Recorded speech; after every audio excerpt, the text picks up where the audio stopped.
Yo, what's going on? Welcome back. It is another Keeping It Grimy podcast. Back in Pirate Studios again, but this time I've come all the way to Pirate Studios in Digbeth. It's appreciated as well. This is the first podcast I've done that's not in London. Sick. And I think that's fair and justified. Yeah. It's cool being in Digbeth again as well because I've got so many memories around here. Oh, obviously this is Jaykae. You know that anyway. You're watching the podcast. You know it's Jaykae. Yeah, man. This is like the area where like... This is where everything happened. Yeah, basically, yeah. And then like a railway track is going to ruin it all. Yeah. Basically. Redevelopment. Yeah. It's all getting knocked down. You can see in Brom, like, if you see, like, you can see bare things being built at the minute, man. Yeah. I think the congestion charge is coming soon, bro. Swear down. Yeah, man. It's the same everywhere, mate. Test it out in London and they just bring it up. Bring it up everywhere else. I never realised how close Boring was to all this stuff as well. Like, it's literally... You gotta walk away. I could probably throw a cricket ball and hit Boring from You got there. a good throw. Yeah. But yeah, man. Digbeth, Rainbow, Goonies, man. Shit. I've been speaking about it with Ian and like it's kind of slow, but I want it to happen, man. I know, like, people try to put on a lot of stuff in Birmingham and it's hard for bare different reasons. But, like, I think, like, you guys are all at a status now. Like, when we're all grinding still, obviously it's hard to get people to care, but, you know, you done your own tour last year. Everyone's flying. And it's not just you as well. Like, Mist's had a great couple of years and other people are doing stuff as well. Like, these establishments and venues are starting to, like, treat people with respect. Yeah, I feel like I can shout these venues and get them, like, Yeah. book them, whereas before they probably wouldn't even, Yeah. like, bothered with me. Yeah. Yeah. So, for the people that don't know at home, Goonies is a rave that used to happen. Shout out to Candyman. Thursday nights, You got Asia. Thursdays every fortnight, I think it was. Yeah. Yeah, man, but it was like, I can't explain, man. It was like, it was the first place that you could go, like, and I felt it anyway, that you could just go in a tracksuit and trainers. That's calm. You get me? You can grab mic. There's a crowd there. You're going to get a reaction. You get me? Like, you was coming down. And at these times, seeing you coming down, I think we had P was coming down them times. Manga and Scratchy done a set there with Carnage, I remember. So, like faces that we was probably only seeing on YouTube and that was coming to Birmingham. And we was having a chance to, like, do a set with, man. Do you know what I'm saying? Even if we weren't booked, you get me? Just jumping on. And at the same time, for me, like, faces that I was only seeing on YouTube. Yeah. I'm coming up here and seeing You're getting to see them, that it's real. Do you know what I mean? Because that was the thing. Like, so when like the Midlands was happening again, obviously like Devilman, Skepta, Lord of the Mics 2, that was kind of like almost a one-off because we didn't really know anyone else. Devil was the main man. Yeah, like Devil. he was sort of really. I think for England, you know, I don't even think like for Birmingham. Outside of London. I think Devilman was like probably like at a stage. He might have not had it for long, but he could have been #1 MC in England for like his songs going around on Bluetooth and that. Like I remember, he was getting mad like play years ago, man, and he still gets mad play as well. Yeah. Like doing all kinds of stuff as well, drum and bass. He's got the biggest drum and bass tune out, man. It's mad. He's murking, but like I remember, we're all in London, like struggling to keep the scene going, and guys are getting signed and doing their one extra daytime pop music with auto tune and EDM beats and whatever. And like suddenly there's these dons from up here getting 100k views on YouTube, and I was like, no, how's that working? Who are these? I've never heard of these guys, and they're getting 100k, 200k, 500,000. Socks was the one that was like... Yeah, and I'm like, let's go and see what's going on, because, like you said, like Devilman we saw, but then this guy Socks was Triller as well. Yes, Triller. but Triller come through on a baseline team originally. But he had like, I think everyone still like, he still had the MC respect kind of thing. Yeah. I don't think people I don't think he was overlooked because he's on baseline. I think he still had that, like he's a sick MC thing. I remember Skep was pushing him once. I seen I think it's on SBTV from years ago, they're on stage. You might have been there, I don't know. I think it might have been in Watford, and Triller comes on stage and murks it. Mad. There's like bare people there, but mad. I think that might have been like a...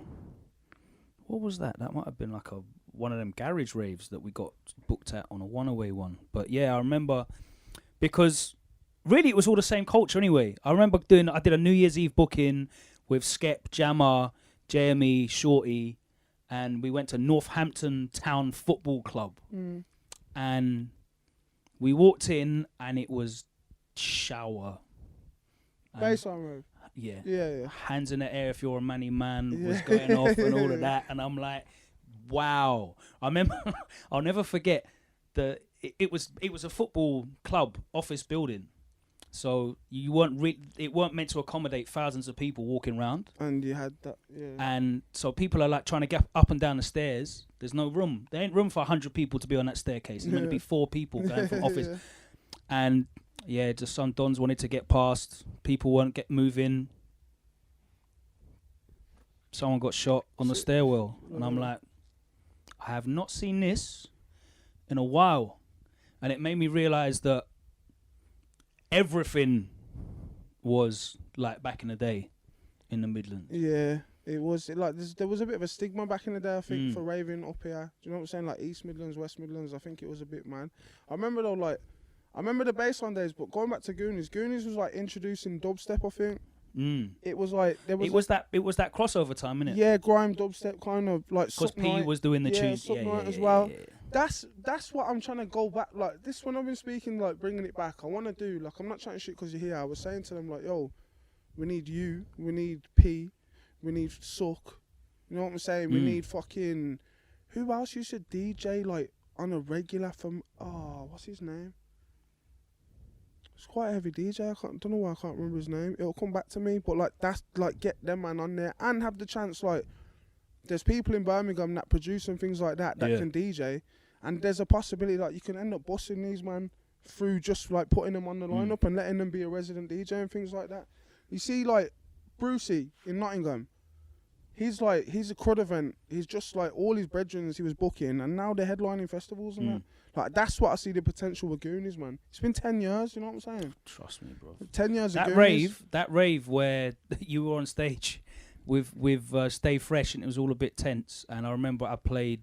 That was a mad day. I had a few mad days at Goonies, bro. Serious. Like Ian didn't like me. I can't say he didn't like me. Guy. I can't say Ian didn't like me, but it's probably more easier me not coming.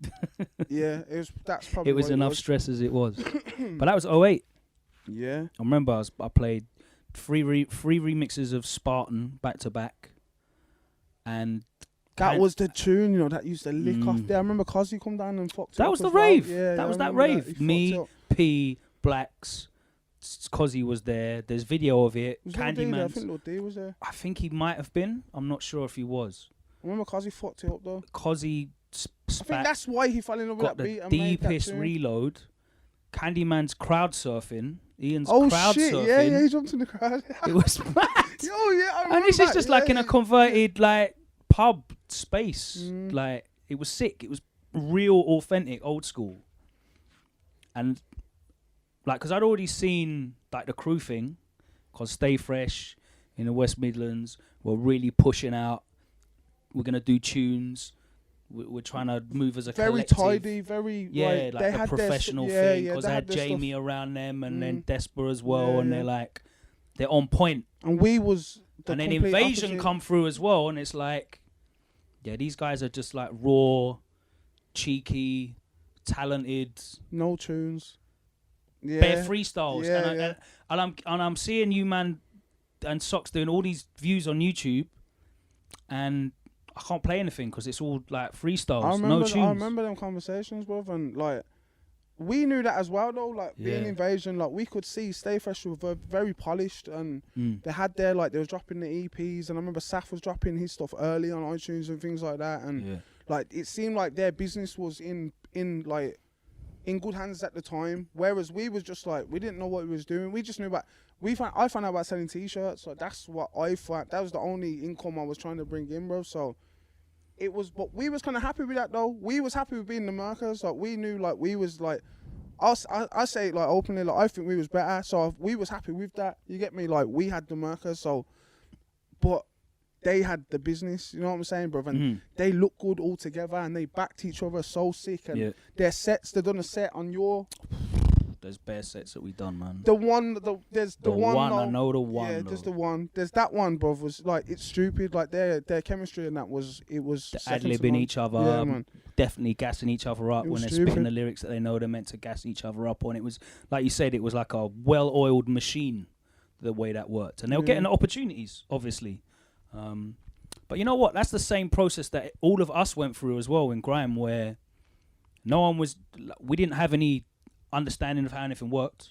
Do you know what I mean? Because garage come out, and then garage crews come out, and the garage man that were all in the industry getting deals, and they knew how everything worked. Some people they're like cutting everyone off, and then like the underground thing is just all of us just floating around in underground garage / grime / whatever it became, and you just learn by trial and error, or you learn by seeing someone else do something. And you have a go at it, like with the T-shirts, like with the iTunes. Yeah. Oh, how did you get up on there? What, your tunes on thingy? How do I do that? Ask thing. Learn about the studios as well. Them times it was like very little airplay for us as well. Like you had your show, then I remember your show went to an hour. Yeah.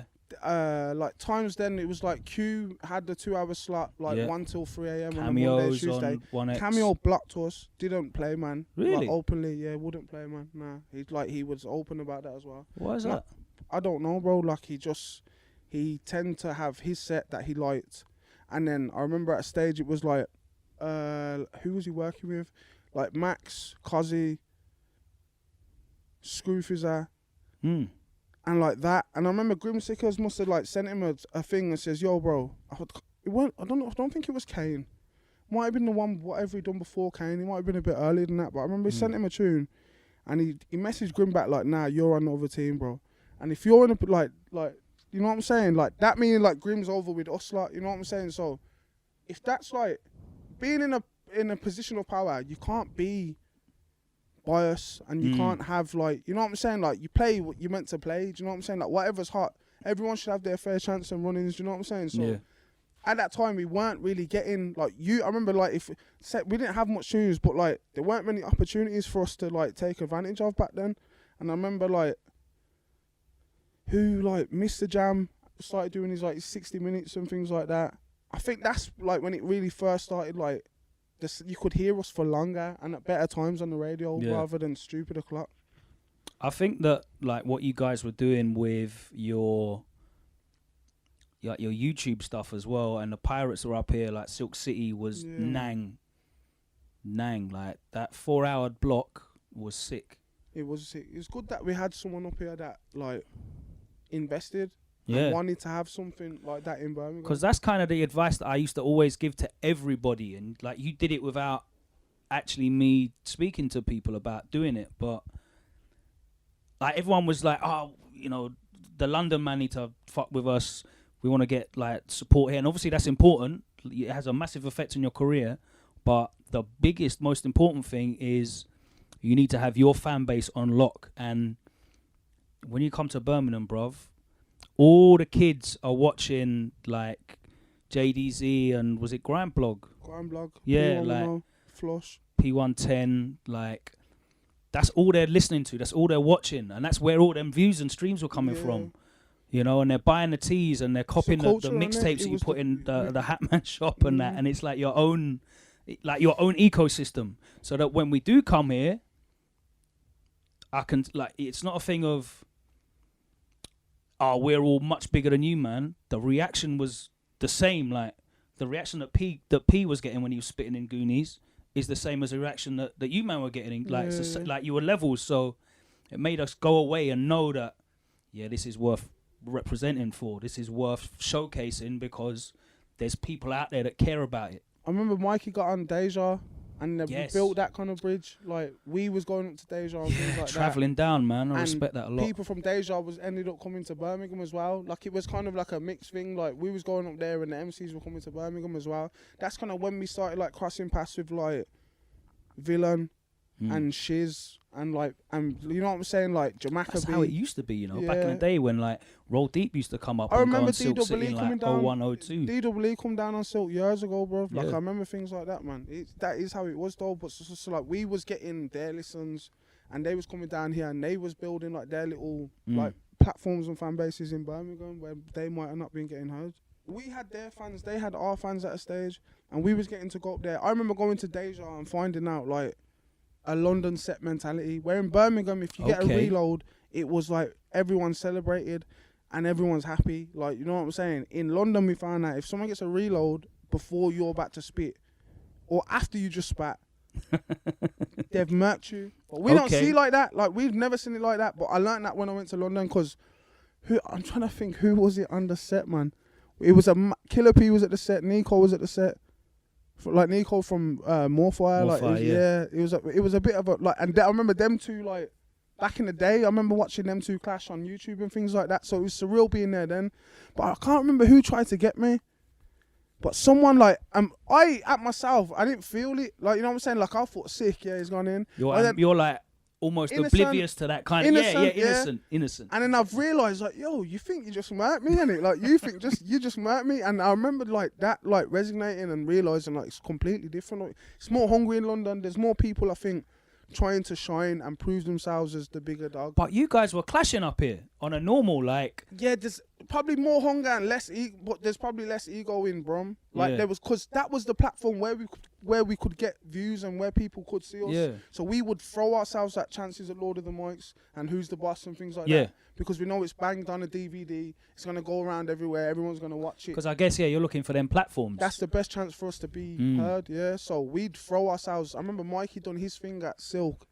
I probably watched like 150 clashes maybe at Silk, all in all. You know what I'm saying? Like, just Mikey doing his thing every week, getting bare kids down and doing it.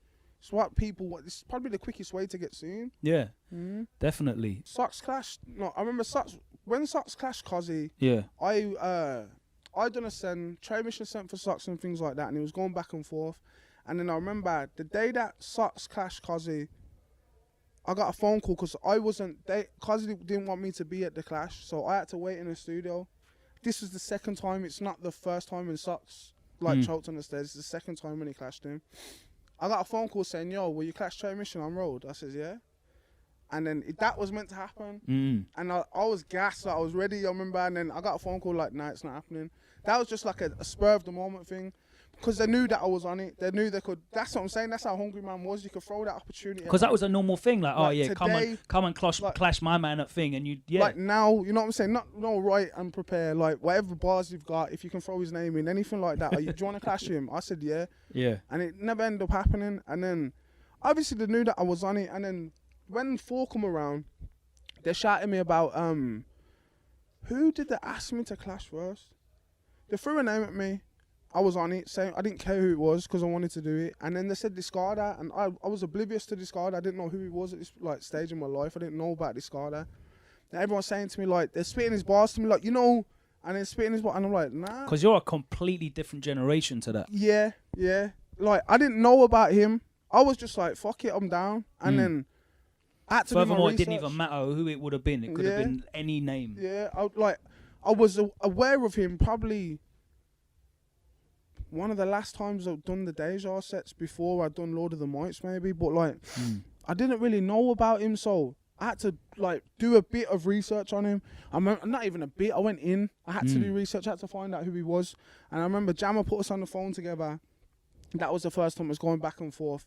And like I kind of like sussed him out as a person, like just through the convo, like I know I can push it with you, do you know what I'm saying? And then I found a picture of him. When I found a picture of him, I was like, yo, I've got this. You know what I'm saying? Like, I was so happy to do that clash. So I remember I went down there and Pressure just clashed MYK. And I was after. So it was like on that weird stairwell kind of thing. Yeah, the mad place, yeah. There was a lot of people there that day as well. And I landed with a good few man as well because I thought I'm going to be outnumbered. So I'm glad I did land with my people. Went there, had the clash. I think I won. Right, if you're not there, was you there? Yeah. At the end of the 3rd round, when I pulled the t-shirt out, this guy started saying to Jammer that, oh, you set me up. Because I don't know if Jammer knew that Discarded was gonna pull out like props and shit. But I had a t-shirt. No one knew I had a t-shirt apart from the people I come with. No one knew I had that t-shirt with his face on. When I put that t-shirt out, Discarded started saying he set me up. So I was like, yo, okay, you get me, like, all right, then, you know, like that, like it's worked exactly what I needed to do. And then there was already, because of the back and forth with Kazi, that was already there. And I always wanted to clash him as well. And then it probably got to the stage where I couldn't give a fuck. And it come to me to clash him. It was about, I think I clashed in June.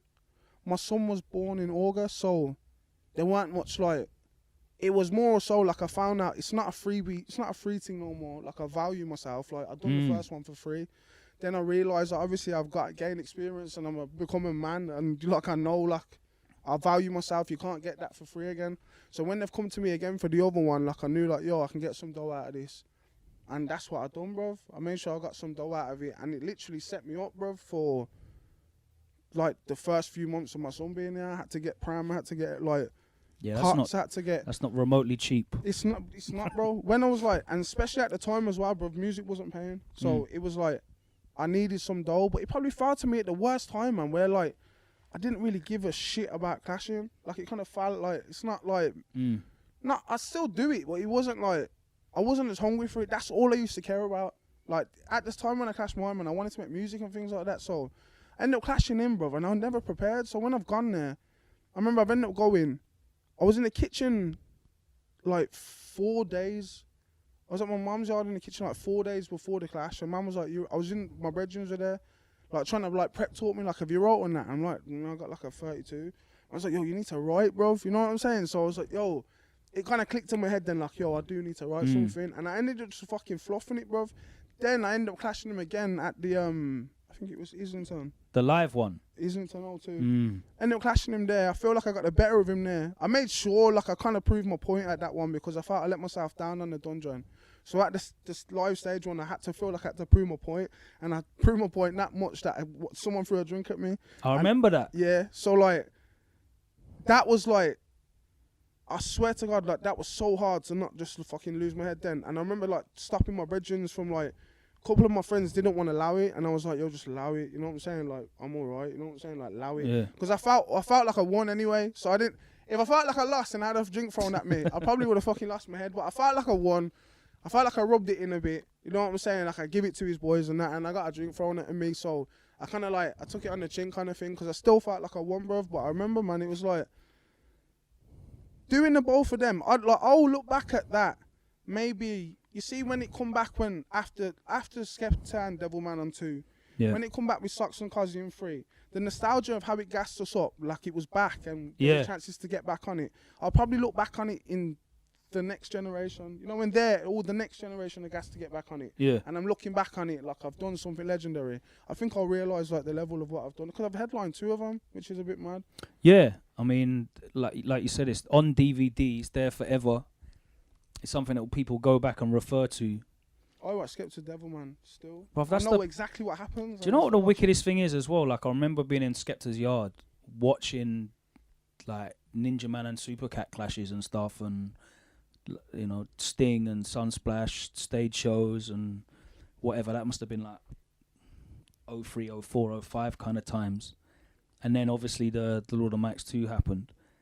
And, like, the fact that we're that now is sick to me. Do you know what I mean? Like, that point of reference is now within our own grime thing rather than having to look. Because I remember watching Smack DVDs from America and people being like, oh yeah, we should do our own DVDs. Or, you know, watching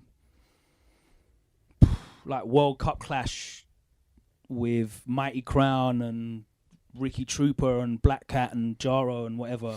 You know, oh yeah, we should do our own clashes with dubs and stuff. But now these kids are coming through now, and rather than, because I've heard you do a couple of interviews, and it's like, yeah, you know, I'm listening to like Nas and Jay-Z, I'm listening to Rough Riders.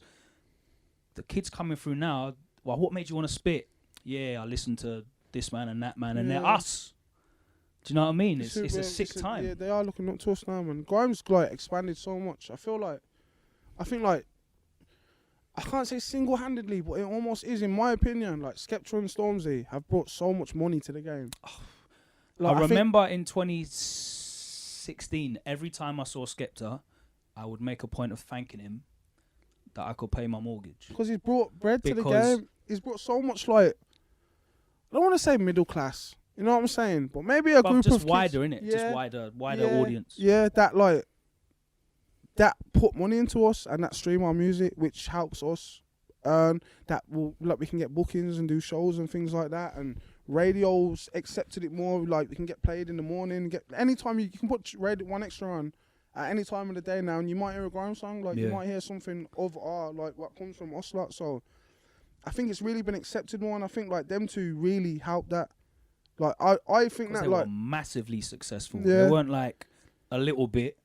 That shit went round the world. Times when getting a top 40 single was completely unheard of. Yeah, now that man are getting number 3, number 1 albums, number 1 single for 2 weeks. It's becoming calm. Like, it's calm. Yeah. But, like, I remember the first time the Stormzy Big Fear Boots came out and it was a top 10 single. That was, I hadn't seen that since Pow. I think Pow was the last thing that went top 10. You know, I think Dizzy had a tune that was like 11 or something, but, like, you're looking at a decade since that happened. It's unheard of. Like, and now, guys, like, now Stormzy's had a number 1 for 2 weeks in a row. I know, yeah. It's mad. It is mad. It's mad. Dave's had a number 1 album. If you look at the charts, you just sit. I see Bear Man, I know. Yeah. Yeah, like, I just look at the charts. And it's definitely not just grime. No. It's mixed. It's you like know, rap, Grime's, Afrobeat. I think Grime set the pace, but yeah, right after that, it just made people accept that people from here MCing a tour. Yeah, and listen to us and take us seriously as well. Yeah. Let me ask you about the grime kind of debate as well, where there's a lot of confusion amongst that audience, that new audience, about what grime is and who is grime. I'll just put it like this, yeah. There's people, like you said, like that whole big like change that happened in 2015, 16 that happened. There's people that probably think Skepta just bust in. Like, he's just a normal guy in a tracksuit like all of us. Just come through. And he's just bust in because you're not aware of all the other stuff that he's done. Or, like, you know, how many albums he's already dropped, how much success he's already had and things like that. Do you know what I'm saying? So people might not... I don't think people, like... If you just come into the game, bruv, you might think, like, different things about me that people, like, actually know is different. Like, I don't know, man. It can like, because everything's on your phone now and you're looking at everything, you probably think that you know things, like, just because it's in your face. And I hear fake news get spread all the time. Like, people say to me, "Oh, did you hear about such and such?" And or that happened to, and I'm like, "No, it never, man. That's just some fake Instagram page that made that loyal." So people think they suss things out now instantly without they don't think they have to do any research because it's just in their face. It's now. weird, man, because you've got access to so much information, but it's too much information because, and it's like with music as well. Like, back in the day, you'd search and look out for brand new music, but there's so much music now, contrary, it's so easy to put tunes out that people are, like, way more reactive. Like, they're just browsing and whatever's in their face, whatever they see everyone else playing, whatever their mates are talking about, whatever's on these meme. That's why these viral meme pages are so powerful, because they're just battering these artists, and that's kind of what people are accepting. And some of it's bullshit as well. Like, I hear things like people. I'm trying to think of an example, like where someone says, "Oh, did you know that this?" And I'll be like, "No, that never." You know what I'm saying? Like, that's bullshit. You know that a thing that you might have even been at or know like, the person. And they'll just be like, "Nah, but I seen it on this," and be like, "No, that's just how you've seen it on that. Like, that's not how it went down, or that's not how it happened." Just think people are too quick to jump and make opinions these days, without. It's the freeness of social media. You can go on Twitter and you can chat bare shit about something you don't have no idea about, but you can have a response from it as well. You can have a reaction, because being wrong about something is probably more chance of getting an argument, because someone's going to obviously say, "No, you're wrong." Yeah. So it's going to obviously add more tension and things like that. So that's not just music. I think that's like in everything. Oh, absolutely. Yeah, Definitely. But yeah, there's so much confusion about what grime is, who's a grime artist. I mean, that's always been the case. I remember when I was playing, like, Kiss in 2006, and, like, people are saying, like, "Can you play some gigs?" And I'm like, "Gigs is wicked. I love gigs, but he's making rap music." Yeah. and like Westwood's doing that, and I'm really the only guy that's just doing this grime thing. So and people are like, oh, why aren't you playing this? Or you're not playing that? Or like then Krept and Conan come out and they've got history in doing grime, and there's a couple of tunes where they've collabed with Man and what have you. But again, they're doing a rap thing, and even now when you look at playlists. And they're called Grime, and they got Grime in the name of the playlist, and they've got. I see that. You know what I think that is though, bro. Seriously, like a lot of that is like, like an example, like you might see like if they put an article up about like. Oh yeah, like top 20 Grime moments, and it's like. And it's like it's got nothing. Or an artist that's like they'll call him a grime artist when he's a rapper. He's never made a grime song in the paper life. All the time. I see that. You know what I think that is though, bro. I think that's like, just people getting in positions that don't have a fucking clue what they're on about, and like. A lot of these people that get into these positions, bruv, that get into these internships and that, are like, they're like, I don't know, man, they might not have to worry about paying the bills at home and things like that. That's the realest talk, you know. Do you know what I'm saying? So like, they can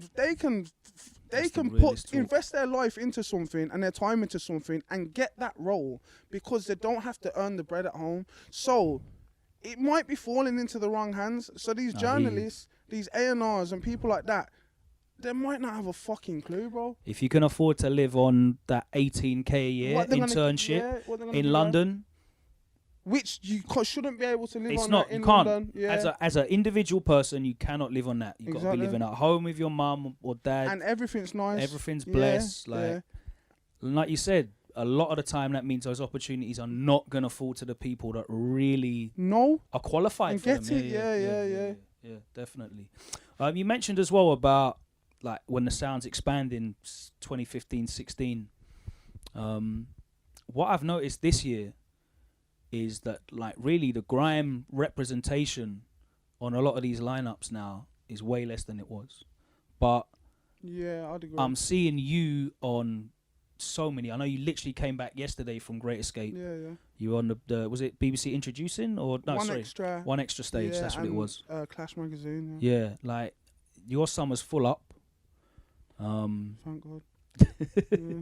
You're doing really well, man. It's wicked to see, and like you've been consistent, and it shows the importance of like a core fan base. I think in a way it's very similar to like Bugsy, what he's done, because he's effectively like he's like his own planet orbiting around the scene, and he has his fan base, does his own shows, like he achieves his own stuff, and he doesn't need anything. Like I see, like you see grime music and being a grime MC, I don't think it works in a major label situation. I agree with you. Because I think like it's enough for us to take, like me doing it for so long and me having a core fan base and knowing that there's so many people that will buy my thing when it's released and that, it's enough for me to live off, and maybe my manager to, like, you know what I'm saying, all of us to like to be able to the team, the small team, and I can be happy with my thing. But when that starts going into a major label and you start making a small percentage of it, and then the big percentage that they're making, they're not even it's not even tickling their pockets. They're looking at it because it's like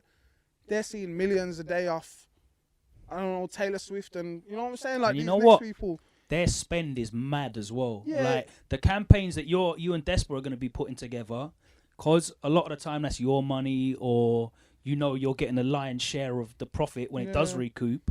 You're going to be a lot more sensible with the spend. When it goes to these major labels, brother, and I was talking about this with Maxter on literally the last episode, I'm seeing, oh yeah, we need this plugger, $1,000 a month plus VAT, 12 bills. What are they doing? Radio plugger. Yo, we got you this play on Target. He's in my phone book, bro. I say He's that in all my the phone time. book, bro. I say that all the time, bro. Like you can't. Oh, we got you in this Clash magazine thing, bro. Like, no disrespect. Cool, I know them. Target's my, like this. I'm saying this because I'm saying this really because I feel like he's my boy and I've got this relationship with him. But like they will say like, oh yeah, we can get you a Target embargo. Like, yo, I can do that, man. Yeah. You know what I'm saying? Like, you're not reaching out anymore that I feel like I can do myself with relationships that I've built with these people on my own. So a label situation. You've earned those relationships, and in no way is that any kind of knock on the importance of getting a first play from a Target or a Mr. Jam. Like, I'm happy with that. Yeah, exactly. But don't go on like you're gassing it up and you can get me that. Yeah. Like, I know I can get that. You know what I'm saying? Like, I'm happy with that, definitely. But I know that's in my, like, you don't reach. need to pay for that because it's man. already. Do you know what I mean? So I feel like the whole being a grime MC, I feel like if you can hold on to your thing, then hold on to your thing, man. I'm trying to approach it a different way as well, because I did a 2-year label deal, and all of the stuff that you're talking about, I discovered it through trial and error, a lot of error. Yeah. Like the spends that people associate with that old, like almost 90s record label model. The radio plugger, the press, the marketing, we got your studio, it blah cost you blah $4 blah. grand. Yeah. I'm like, none of that. That don't work. Yeah, it bro. doesn't work. You're wasting their money and time. They come back. Oh, what did you do? Oh yeah, we got 100,000 plays on this track. Is that it? Like they care when you get 10 mil plays on the track on Spotify. Do you know what I mean? We're so easy to get chewed up and spat out. Yeah. Being like in grime, I think this genre, to go into a major label, you're very vulnerable. Like unless you're like in a position like where I don't know, man. I can't even speak for anyone. I just speak for myself though, bro. I don't feel as big as I am and as well I'm doing in grime. I don't think it would satisfy a major label. No. You know what I'm saying? But it definitely helps me and satisfies me. And do you know what? I respect that attitude so much as well, because a lot of people don't know themselves, and like they'll think that I should be a multi-millionaire. I should be getting, and they're seeing some man that do music which is effectively commercial music, and they're buying all the Fendi tracksuits and they're doing this and the Ace of Spades and going mad and whatever, and the lifestyle is just unattainable because what you're making is not that. Like, whereas superficially it might be, you're both MCs making music that comes from the streets, but that's a commercial thing. So that level of success, that level of money bringing in, really your music is for a much more raw niche fan base, isn't it? Rather than everybody, rather than pop music and what have you. Fair play, there's obviously some that have achieved it. And if I can reach out to some people in that world, then I just want to tune with Tanzanetti, bro. So if I can reach out and some of his fans are going to like me, you know what I'm saying, bro? And like, I like the song. If some people are going to hear that and like me, that are in his world, then and they can join my world, then better. It's just like a queue that I'm just trying to build, bro. Yeah. It's full of people, bro. Don't mind who joins. But I think like planning for that to happen, you're setting yourself up for failure. Do you know what I mean? Man, like and I feel like you can do this one hit wonder thing maybe and that, but like it's longevity, man. And that's what I want to build as an artist. I want longevity. I want to be able to do what Mike Skinner's done, like take time out of the game, come back and fucking sell out Brixton Academy. And you got a son. Yeah. And I got a daughter on the way now. Congratulations. That's breaking news. Yeah. I got do you know what I mean? You got 2 kids to look after. That means that money has to be regular and consistent. For real, yeah. Do you know what I mean? So you can't be like, I made 1.5 M this year. Next year, that single that you thought was going to be the #1 that doesn't bang and the radio don't playlist it for whatever reason. Do you know what I mean? That 1.5 M's now 150K, which is a nice amount of money, but you're paying out bare stuff out your pocket. You've already got this mortgage for this big yard that you thought you could. You need that consistent plan. And I feel like it can be hard doing it independently because like you might not be making anything, but I feel like you just need to get your song, like get your one song. And I feel like once you get your one song and you see what one song brings into you, you'll bring in the energy to start making more songs. This is what I've realised now. Like I'm looking at my Spotify thinking, like I'm looking at it as like numbers now. Like if I release once every so and so, I know I can bring something into myself because I know that's how many monthly listeners I've got on there, and I can almost like see for myself what's coming in, and I'm happy without just getting one big check. I'm happy like if I'm getting paid monthly, I'm happy with getting paid monthly. Like I'm not in no fucking rush. I can make the same amount of money doing it. I just might not get it at the same amount of time, but it might stretch out for a much longer time. Do you know what I'm saying? So I'm not stressed with it, and I won't say I'll never ever work with a major label. Like I might have an album one day where I feel like because I'm 28 in July, like, and people have been seeing me do this since I was like 16, 17. So maybe one day if I was to take a deal, it would be respected rather than looked at. And sometimes when you see people take a deal, you look at it and you just think, you sold out, or you know what I'm saying? Like instantly there's stigma to it. Well, I feel like if I get to like 30 years old, bruv, and I want to take that last check, bruv, and then I might do it, bruv. But at the minute, I'm just fucking riding independent, fam. I want to build I've got my first silver record on my label now. I want a gold one now. You know what I'm saying? So like, Trust. sooner or later, I want to bring people in on my label. Basically, I was telling Tana that when we do your work and I'm going into your project with you, whatever we're spending on marketing and videos like that, what I'm pulling out of my own pocket to invest into him, like not even as a friendship thing, like he's my boy. I've got love for Tana and I believe in him. But on a business level, whatever I fork out to put into his thing and try and help him with his thing, make my bread back, and I don't want nothing off it. Like, that's yours. Do you know what I'm saying? And like, he's like, I rate that because he could be like, no, and just be like, but he knows I've got him, and he knows I've got his best interests. Like, I'm going to try and boss him. Do you know what I'm saying? And I'm going to try and make him make as much money as he can. Anything he sees from his shit, he will see. You know what I'm saying? I don't want to make bread off it. I just want to build a label. So when it's time to go and venture elsewhere, then I can. With my label, I'm trying to reinvent it this year as well, where rather than doing the artist development thing, which I think when you come in it from the artist side, as you are, you kind of want to see artists win, innit? Like, you want to help them on their journey to see all the things that you've seen, especially when, like, someone like Tanner you're close with. Proper interest in, like, I've got a real interest in their thing. Not like looking at someone for a pound signs and you take them on, you do their project, and then you probably sign 3 other people whilst you've signed him, and you forget the interest is lost in that person. They become on the shelf, and I don't want to, you know what I'm saying? When I've got my shit, my business ready is when I'll invest in. Yeah. So for me, I'm looking at it from, I just want to put cool projects together because I want more music to play.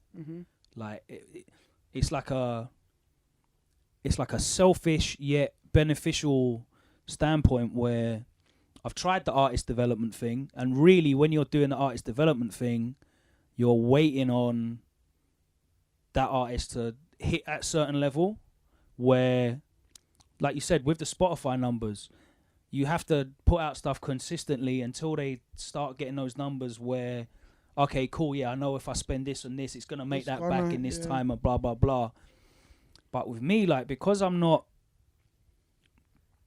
really got that level of funding, and I don't make anything myself either, so I'm not generating money to reinvest, I want music to play. So I just want to put together, like, tunes. Like, I just want to do, like, singles with people, not on a DJ Khaled thing, so I can be in the video on my jet ski and that, like, and put my name on the tune or whatever. But, like, I'm a DJ. I get sent load of beats. I'm a DJ. I do sets with bare MCs. Yeah. Like, if I think, you that bar that you spat on that tune, that would work sick as a hook. Like, let's make that a tune. Yeah. Hit the guy up, blah, blah, blah.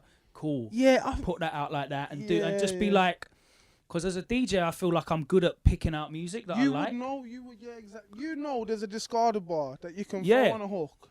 If you pick the right beat and put that discarded bar on a hook, and you get another 2, 3, and that's his next single, a beat that I played on my set. He's heard it. Yeah, man. Sick, cool, and you can build something really good. And there's a tune coming out, and I feel like that's also something that's missing as well, because curating basically, isn't it? Like, yeah. Where man are sort of making music that works in a headline show situation or a tour format where you know you're making music and you can go and perform it to a crowd. Not all of that music, even though it's grime, works in a set for me as a DJ, and I feel like a lot of the time that gets left behind as well, where people are seeing as artists so many different sounds successful. It always has an effect creatively, so people end up sort of going down different lanes, different avenues of the sound.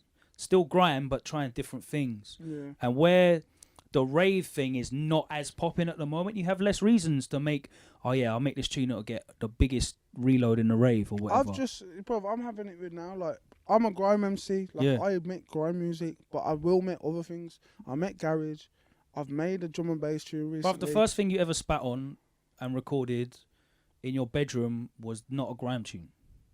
No, it wasn't. No, so it wasn't. It's whatever. But like, and I know you're not gonna stop making grime either. That's the thing. I'm a grime. Like, that's what I love doing. My album's gonna be the majority of it's gonna be grime. Whatever the hell you want. Like, I know I'm gonna get some good grime music from you every year. It's you know what it is. It's just like I'm sussing things out now. So like I kind of know like how easy it is to. Not easy. It's definitely not easy. But like it's very capable to get yourself into the charts now. So with this single I just dropped now, it hit 78 last Friday. That's mad in my head. You know what I'm saying? So like, I'm just thinking now, like, yo, push even harder. Like, yo, how, like, think my own self, little marketing things in my head. How can I, like, boss this song? You know what I'm saying? Without, I ain't got the mad, like, dough to do, like, what the labels would do for the songs and that. I've got enough to throw up a few posters and a billboard maybe and things like that. Bruv, when Safta dropped his project, and like he was really one of the first people I saw do it, but when he had the billboards up, I was like, yo, that's cold, because I know he got the Nang deal on that, but it makes you look sick. Yeah, very sick. Do you know what I mean? Because I'm used to seeing Avengers movie poster and, you know, Drake, and then when it's one of us on there, not even a man that's signed or whatever. I drove around to go and see that. Yeah, it's a sick thing. So like, be creative with it. Work your connections. Work your ideas. I just tweeted fake taxi, bro. You know what I'm saying? I see that as well. And that's just banged off on my Instagram. And he replied straight away. He's gonna send me a video tomorrow saying wow. So. I look forward to that. So it's things like that. But then like, I've dropped this tune with H, which I know is a banger, which I know people love, and it's gonna do well in the clubs and that. But then like, I go on the YouTube comments and people like, yeah, I think Heartache's better. You know what I'm saying? Like, there's people that just want that from me. Yeah. You get me? But I've got to cater to that as well, because that might pay a bill or two. So, but and again, H has got a fan base, bro. As well. He's got a mad fan base. Fam, I'm not chatting shit. I think I owe a lot of the success from this tune that's happening is to that Starboy, fam. His what's the word? Like, his interaction with his audience is stupid. Like, he's got, I think, like, I don't even know, maybe 300,000 followers.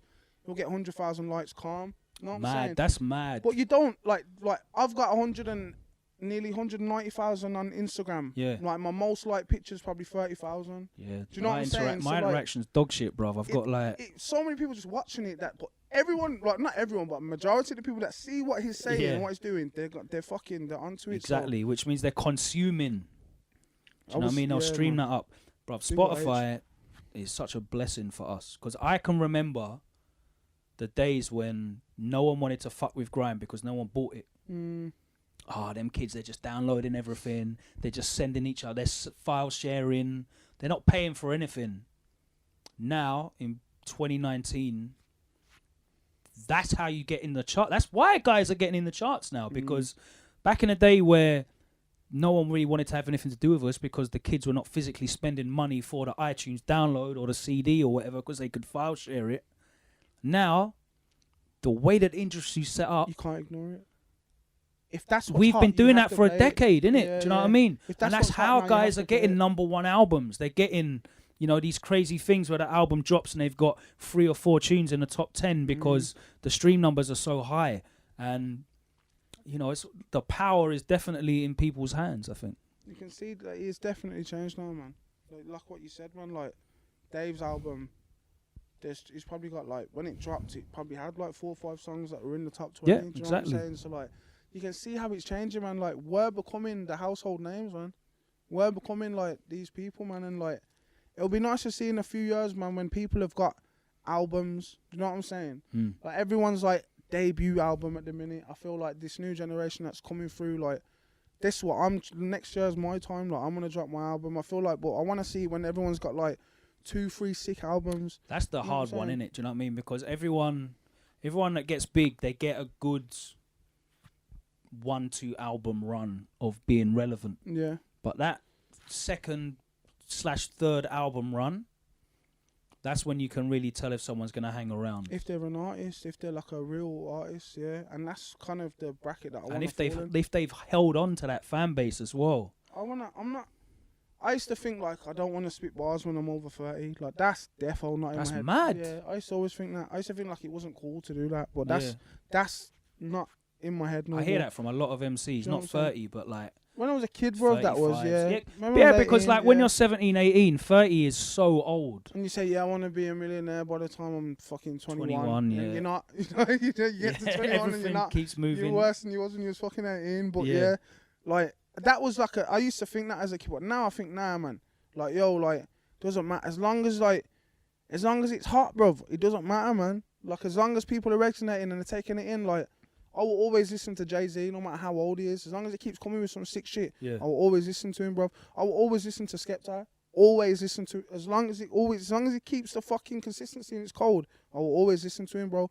And I just think as long as you get to a point in your career and be blessed enough to be growing and your fan base growing with you, then you're nice, man.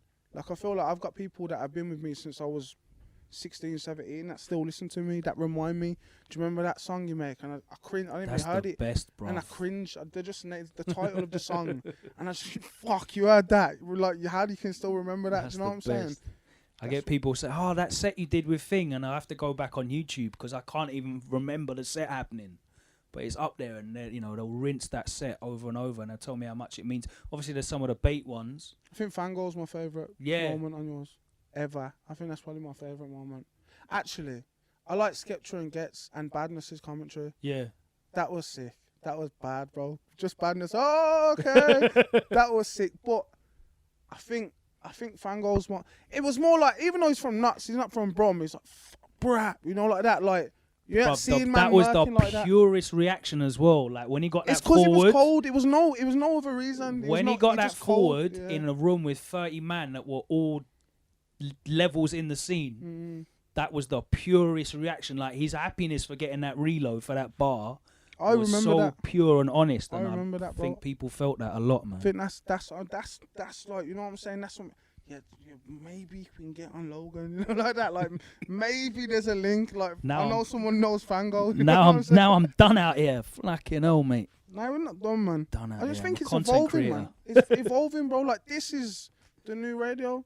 Yeah. You know what I'm saying? This is it. This is what's popping now, fam. Like what Sam was talking earlier, like Joe Rogan, fam. I watched Joe Rogan chat to people. I don't know who they are. You know what I'm saying? I just like his things, fam. This is how it's evolved now, man. Everything's on your phone. You buy everything on your phone, bro. You're not gonna need anything one day, man. Since something on Twitter, some girl put on Twitter earlier, like you put your hand in the thing and it does your nails. Like there's not gonna be no need for like these makeup artists. I know you've been involved with like the boxing stuff as well a lot more recently. Man. Yeah. Talking about setting up podcasts, and you've been working with those guys. The guy that runs that is like your brethren, innit, from when you were little. Momo, I've known Momo since I was 8, I think. Yeah. Yeah. I went jail with him. Oh, what, that time when you did that little stretch? I went jail with him, went to school with him, went play centre with him, first lads holiday with him. You know what I'm saying? And now you're both successful but in completely different lanes. I love that, man, where you can actually support your brethren. Bro, I had to I remember it got to the point, so D2 is the reason, D2 was putting stuff, basically me, Momo, and my brethren Bradley, we've, Saturday night, link up at Bradley's dad's. That's the way it was. Then Bradley's has got his own yard now, so now we link up at Bradley's. Every Saturday we're watching the fights and whatever, and we're talking. I remember D2 was on Facebook, and D2, do you remember what I was saying earlier? Some people just say something, and because they're wrong, they get more of a response. Yeah. D2 would say something wild on Facebook, and Brothers, Momo, and D2 would just be on Facebook, every fucking week, just arguing with each other.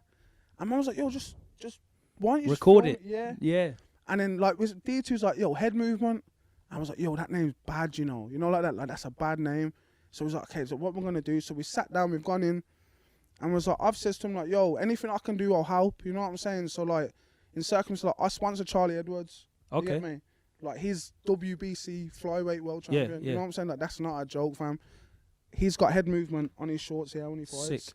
That's something. So I watch him fight now, and I'm looking at his shorts like, yo, look at the fucking thing on his. You know what I'm saying? Me. But we've built relationships with these people, and I remember Momo was working mad jobs, and I've always said to him yo, you're too good for the jobs that you do. He's so smart, that geezer is. He's so sociable, and you can just, when you think that someone's value yourself a bit better, man. Yeah. You know what I'm saying? And we was talking about it. Sometimes people just need that little push of self-belief. This That's is all what's it happened, is. bro. So my mate Brothers works at Land Rover. If you know about Brom, one of the best jobs you could probably have in Birmingham. Yeah. You know what I'm saying? Jaguar Land Rover, it's a good job, good pay, whatever. D2 got your job, you know what I'm saying? So you're nice, you know what I'm saying? Momo was like, yo, I want to do it, but I can't do it without getting paid, you know what I'm saying? I need to. So I was like, yo, where man can send you up then? Well, I'm going to send you up. I'll buy tickets. We're gonna send you up there. And I swear to God, the first time we went there, fam, we was in Cardiff. We watched Takam versus Joshua. Was it Takam? Yeah. I think it was Takam and Joshua. Tell me why, bruv. Literally, I'm with Brothers and Momo. We're watching the fight, bruv, yeah. Literally 2 minutes time. Look, bruv, Momo's on the ring, filming Anthony Joshua. So I'm like, yo, what you... I'm like, yo, what you doing? He's gonna get this thrown is the out. balls. This is his ball. Yeah. And his blag he's got there. He's ended up getting through his blag that he's got there. Then he's ended up getting wrapped by security. And he's like, I've got the footage now. I don't care. So they've took him out. So I was like, yo, I clocked it then. Like, yo, you want to do it. If you've got balls, if you're going to go and do that, bro, I know how bad you want to do it. So it got to the point now I'm sending him up. And, like, Matchroom does the smaller cards, like Next Gen and things like that. Like, just the Sky shows, not pay-per-view, basically. Yeah. Not the Anthony Joshua, like everyone wants to go to. Yeah. So, like, I was sending Momo up to there. And it got to the point where Eddie started recognising him. And was like, yo, like, I remember we had the word with him. He was at your call. I can't remember what show it was. I think Lawrence Okoli against someone. Was that you? And Ted Cheeseman was fighting. Was there. And I remember we seen Barry Hearn and Eddie Hearn when they left the venue. And I was like, yo. I mean, I've called him over. I ran over to him. Like, we got pictures. It's on my Instagram. And, like, I made him speak to Momo. Like, I was saying to Momo, like, yo, come and chat to him properly. You get me? Like, chat to him. And he says, like, yo, I've been seeing your face and that. Like, let me see a bit more consistency. And that's it. And then, boom. A few more shows went by, bro. And now, Matchroom press, like, Momo gets the thing. You know what I'm saying? So, Momo's not sneaking in or blagging people to get to these press conferences and get backstage and that. He's in there now. Do you know what I'm saying? But that applies to everything, bruv. Do you know what I mean? Like, it's like going to a set and blagging your way onto the microphone or on stage by any means necessary at the end of the set. I'm going to get on stage, I'm going to get that mic and I'm going to spit my bar. And if that bar gets a reaction, then they'll remember you next time, innit? That's what's happening, bro. So Momo's gone up there now and like, bro, like these boxers know Momo. You know what I'm saying? And I know how much bro, he made something called theonebomb.com in 2010. He was doing this shit before IFL, bro. He was interviewing, he had 2 interviews on YouTube, 2009, bro. Amir Khan and, what's his name? Oscar De La Hoya. Wow. Yeah, he interviewed them 2 back in the day, bro. That's mad. So he's always wanted to do that. So now it's more about, I'm teaching them about merch. Like, we've got to do this merch thing properly. So the boxing gloves and things like that, they're coming. We want to build a stable eventually, like fighters. We want to build fight. I want to make a world champion, bro. That's something I want to do before I die, bro. I want to be a part of someone's journey as becoming a boxing world champion, bro. Yeah, man. So we want to go into that and hopefully open a gym one day, bro. And just head movement, bro. How long you been into like boxing? Since like Tyson era, I would say late Tyson era. Yeah, this Prince. So when you were little. Yeah, I remember when Prince Asim lost to Barrera. I'll never forget it. My nan called it. Like, everyone loved Prince Asim. Like, we all loved him. You know what I'm saying? And my nan says he's gonna lose. I remember it was all in my house and he was like, nah. Everyone was like, what you on about? And he raw lost. You know what I'm saying? Like, there's things like that I can remember. I remember when Tyson bit off Holyfield's ear. Yeah. I remember Lewis beat Tyson. Yeah. That was mad. I really remember that vivid, man, because I remember my mum didn't want Tyson to lose. I remember that. So he was in my house, man. UFC early TO days, like from then I've been watching UFC, man. Yeah. Shamrock, like from back then, man. Yeah, I love the Shamrocks, man. They're sick. Them geezers are bad. Yeah, man. I've been on it for years, bro, man. It's a blessing when you start to get successful enough to really get into the stuff that you're interested on the slide. Yeah. Do you know what I mean? Where you have the opportunity to bring something positive to it as well. Do you know what I mean? Like, I remember when I started getting into the gaming thing, and because I had a little bit of, it was like 2010, so I wasn't making anything sensible, like not big money, but like I had enough money where I could do some good and start doing little events and get-togethers and stuff, and make sure that guys are coming down and doing the Twitch streaming thing, and to the point at which I got opportunities to do commentary in it, and like now I'm going around the world. That's sick, bro. I always big you up for that. You live your hobbies. Your hobbies are your life. Yeah, And that, to me, that was no different to the DJ. And I was just a kid that You sat love at music. home, You love writing down the gaming. names of tunes, and hear them on the radio, then go to the shop and buy them. Bro, if I seen you commentating on a wrestling thing in future, I've I done wouldn't that. be Did that surprised. last year. See what I'm saying? Did that last year. I'll things send like you the that, bro. links, jokes. I wouldn't be surprised though, fam. Like it's things like that, man. Yeah. Which is sick. You gotta love what you do. I'll be doing that again this year as well. Fighter Fest in Orlando. Shout out to CEO. mad. Big up I'm Kenny. talking WWE though, bro, man. No, Like, I'm good that's- still. I'm with the other team. Yeah. There's a next team now. Okay, the building up. Yeah, Yeah, but there's a next team. All Elite Wrestling. Look out for them still. it is nice though, Pay-per-view man. on ITV. Yeah, so- I always say, bro, man, like, yo, it's sick watching it at home, bro, but being Yeah. there, it's nothing better than being there, man. Yeah. I tried to go Conor McGregor versus Khabib, failed miserably. I went to McGregor Aldo. I've Oh, never screamed couldn't that loud believe in my that. life. Yeah, bro, that was. I was there for so I was there for the prelims, and there was 50 man in the arena. Like, was it? Yeah, Like before me, everyone fighting. there's a next Don over there. There's like two Someone guys up over there. there. Yeah, yeah. That's it. Like, but I'm there because I've flown all the way to Vegas. I'm watching I like watching the prelims now. That's the sick thing about UFC. You get to know like, who's coming up. Yeah. Not even that. The prelim fights are gassed. Yeah, they go Them off. man are fighting for their lives. yeah, Do you know yeah, what I mean? Like, they're fighting for their opportunity. They have to show out. They want to get booked again. They, Dana's like, not watching. yeah, exactly. Like, if my prelim fight's sick, they might show it later in when they've got some time to fill or something. Do you know what I mean? If I get KO of the night, blah blah blah. So I watched all of that, bruv. But at the end, when Aldo got the one bang, I like, it was an out of body experience. I just Yeah, went, I can remember. It's too quick how it happened as well, bro.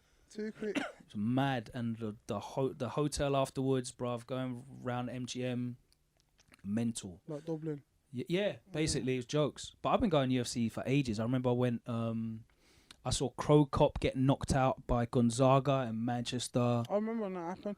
You know what's that good though? It's better when we have better fighters. So like now, like, what's his name? Darren Till. Yeah, Like, he got to a good position. I watched So Darren we was getting Till. good cards. You know what I'm Yeah. saying? That was quite a good card, man. George Masvidal, that's a good, Yeah, yeah, yeah. respectable fighter. Yeah. So when I used to watch wrestling as a kid, Yeah, I went to a show back in the day, like WWF, bro, and it was the most disappointing thing. I was going expecting to see Kane and Undertaker and Stone you Cold. didn't get any of And that. it was the biggest. It was William Regal and Dickie, bro. It was people that like you know what I'm saying, Nah. bro. We're lucky Especially now, as a though. kid, and you want to see the superheroes. In yeah. England now, though, like, I think we're getting the better shows now. I think they Yeah. know when they come to England, like, they've got to. We spend money on Yeah, tickets as man. well, Yeah, bruv. man. They've got to give us a good show. money on tickets, bruv. So, yeah, it's good. It's good. The boxing thing is wicked as well. Got some good fighters coming through in that. Especially with Eddie going around the world and doing the DAZN deal. Yeah, I just don't want him to, like, you know, I've noticed from being, like, going to these shows, like, last year and the year before was O2 London, jam-packed, like, you couldn't get enough of the fights going on there. This year, it's not enough, I don't think. I think Like, there's too many shows. I don't think there's enough in London, like, okay. sick cards, you know what I'm saying? Like, last year that I went to, like... No, I meant, like, do you think there's too many shows that are, like, kind of thinning out the cards because I they've just feel got like to spread them AJ's out a bit too much? AJ, they're gonna put him in, like, I don't want to see like AJ in America. You know what I'm Yeah. saying? Like, he should go and fight in America. I think all great boxers should go and conquer America. But like, obviously we want to watch him in England. But Yeah. like, he's gone over there now. Tyson Fury. You know what I'm saying? And Yeah. there's like It's where the money's at, though, really, for them. there's a handful. So it's like the boxers that are coming up now. So like Charlie Edwards, Joshua Buatsi, Lawrence Okoli. It's for these lot now to do what Joshua's done. Like England got boxing, heavyweight boxing actually. England boss heavyweight boxing again. They brought it back from the Heavyweight doldrums. boxing was shit, bro. Like the Yeah. whole Klitschko era, I didn't like it. Dollars Ditchwater, bro. It was I just want to yeah. watch like small Mexicans batter each other. That was Yeah, the man, only thing that was that's a good interesting. way, yeah, like- or Mayweather, like just outclassing man. If and you look whatever. at the English heavyweights now, though, it's like bar Deontay Wilder, Luis Ortiz, who I think they're you could be speaking about and respectable in the thing. Everyone else is fucking British, man. Yeah. You know what I'm saying? Like you've got fucking Dillian White, Anthony Joshua, Tyson Fury. Even your man's like fucking Dave Allen, you know what I'm saying? And these man's Chisora, fucking Joe Joyce, Yeah. Daniel Dubois. Like there's a lot of people that are coming up in this heavyweight era, man, in England. I think it's popping off again. I'm looking forward to see Dubois and Gorman. I think Gorman will beat him. Yeah. Sick. So, from you this year, Singles, man. Singles is the way. I like singles a lot. I'm gonna drop a few more singles this year. I might drop an EP. I'm not stressing on an EP really. I've just got a lot of music that I've recorded that I want to get out now. Yeah. Yeah. Are you continuously recording? I don't. If I didn't want to record this year, I wouldn't have to. I've got everything done that Yeah. would be coming out this year. Yeah, unless a feature Mad. or something And we're in pops what, up. May? I could say that from like last month, but That's like crazy. as long as it's like not a feature or something that pops up, yeah. Yeah. But I am gonna be recording this year because I'm making my album, man. Like that's all I'm thinking about now.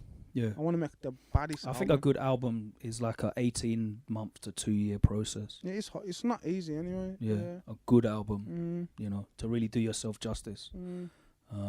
But yeah, man, singles are the best because it's about relevance as well. Do you know what I mean? Like, you need to have something out there all the time that you can just direct people back to. Like even in terms of like how you make your money, the releases are kind of what you refer people back to, but everything comes off the back of that. So like, whereas the stream money might not be the best in the world, like you need tunes out to have something to refer people to. So at the same time, you can get them to buy the merch and you can get them to come to the tours and the shows and whatever. Yeah. Do you know what I mean? If you haven't got stuff out there all the time, and people that take bare time off and don't put any music out, like you have to really earn that privilege. You know what I mean? I think Like you have lucky. to be a Skepta or a Stormzy to Yeah. go, right, I'm not going to put anything out for a year and a half, and when I come back, you'll still care about me. That's why I think I was lucky early on in my career to still be relevant and not really drop a lot of music. And I've always promised music as well and not really delivered back then. So I'm more so I just want to look at my catalogue and be like, yo, I dropped bare tunes this year, and like they all licked off. Like that's more what I want to do this year. I just want to Especially if you're making them, like they should be out. Yeah, I don't want to just make tunes as well and them not come out there because you can make that mistake as an artist. You can sit there and make 50 songs and 40 of them will never be heard, maybe. You know what I'm saying? Like they just stay lost files, or you know what I'm saying? Like, you ain't got the time to release them. Like I know if I want to drop all these singles this year, I'm gonna have to stick to a good plan and make sure everything comes out on time. I'll be able to get another 4 or 5 out this year. Like that's more what I'm aiming for, man. Yeah. I want to have a nang half-hour set. Like that's what I want. Like, you know, when every song on my set, like just a banger, not just the last 10 minutes. That's what I've realised. Like over the past couple just years. tread water until I get to that one hit that everyone knows last me 10 for. minutes, yeah. And then it's gonna go off. I want the whole fucking thing. I want the whole thing popping. I think that's a good way to work as well, because like them tunes have to earn their place in the set list as well. You have to find Do you know out what what I mean? people like. Yeah, like where it would go fall in. Because once you get that strong 30-minute set list for your performances, then when you're in the studio and you've finished recording and the tune's there to play back, that's one of the things you're gonna think about, like performing. Like what tune in my set is this gonna push out? Do you know what I mean? Is this good enough to push a tune out of this set? If it's not, then you're kind of like, you're not wasting your time, but you're not really moving yourself forward. You're not elevating. You know what I mean? But yeah, thank you very much for joining me. It's been a very interesting conversation. Every time, Logan. Always. That's kind of the point of these. Like I just like linking up with people that I kind of have had good conversations with, and setting the camera up and letting people kind of share a bit of it. Shit, man. Yeah, man. Yeah. Do you know what I mean? When I get my podcast shit ready, come down on it. All right, mate. We'll have to fight companion it, innit? We'll have to do it properly, man. Therefore. I just started doing that for the video game things, because like the way that it's set up is very similar to like boxing and UFC. I'm commentating two people on a screen fighting each other. It's still a main event, innit? It's still a fucking. Do you know what I mean? Like it's so effectively as a commentator, I'm doing the same thing. So I've just started doing fight companions on events that I don't commentate at. Like we watch the 2 hours back of the final bracket and like kind of pick it apart in a different way. Cause the same way. Like I've seen Joe Rogan do it. It's good. It's good fun when he does it for the UFC on them events that he ain't on. Yeah, the ones that ain't paying him and all. Yeah, when they have to keep the budget down because it's on TV, not pay-per-view. He's very powerful right now. Yeah, man. He doesn't need to ever commentate again. Never. He can live off his that YouTube podcast views. is mad. Yeah. Do you know what? And the sickest thing is as well, with Joe, he's very inspirational to me in terms of how he lives his life. Like, yes, do you follow his Instagram? Yeah, I don't agree with I don't all know of why his. he's alking all the time. Like He's out. He hunts with a bow and arrow. Yeah. But you can tell and he's out hiking in the woods and stuff. You don't want to fight Joe Rogan. I don't agree. His leg kicks, bro, are the maddest thing in the world. He's a real taekwondo practitioner. Man. You at might a look high at level. him. I think people like I know about him now, but I think Yeah. if you just seen him as the commentator in UFC, the little bogies that chats in the middle, Yeah. you probably think he's a dickhead, you know, until he kicks your leg off. Bruv, that's the maddest thing. So I was just going to say, so Joe Rogan, whilst I don't agree with all of his views and opinions on everything, like how he lives his life in terms of what, because he got the UFC gig because he was a stand-up comedian, which he still does now, does his stand-up shows, like, and he does the shows, all the touring, whatever. That's his main thing. But even then, like, he's got a whole new fan base because they've seen him do the UFC commentary. And then the third thing he does, that program back in the day, like a fucking when he had hair. Fear Factor. Yeah. Oh shit. No. Yeah. Fear Factor wasn't that long ago. I think he was on a. He's been on a few shows where back in the day, like Quay back in the day when he had like a Some full geezer Barney. tried it with him. He thought he was a dickhead. And he was trying it with Joe, and Joe was gonna fuck him up. And then the third thing he got into is the podcast, and he's been nang at all of them. Do you know what I mean? So for me, that's kind of like given me the confidence to go, okay, well I'm sick at grime DJing. I've done really well at that. You got the contacts to bring him in, and I've been successful in the world of doing the commentary for the Street Fighter stuff, to the point at which like I'm probably in the top 3 people at it now in the community and in another place. You know, yeah, let's have a go. Just have a go at things. Do you know what I mean? Try and do things, bruv. And the more I'm speaking to other people, I'm seeing that everyone's kind of the similar thing. Do you know what I mean? Like, you're just having a go at doing things. Like, yeah, well, set up the Head Movement TV and encourage your brethren to go out there and do it and support him and push him there. And it's like a silent partner, really. Yeah, like just have a go and really try your best, innit? Don't do it half-hearted. Really have a go at it and try your best, man. And it's coming through. It's coming through. But I would love to join you when you're ready. Well, in the I'm future. ready. When you're ready, when I'm ready. I'll fly up the M1 again. It's all good. Bless, man. Respect, bro. Thank you. Congratulations on the news as well. Respect. Jeez.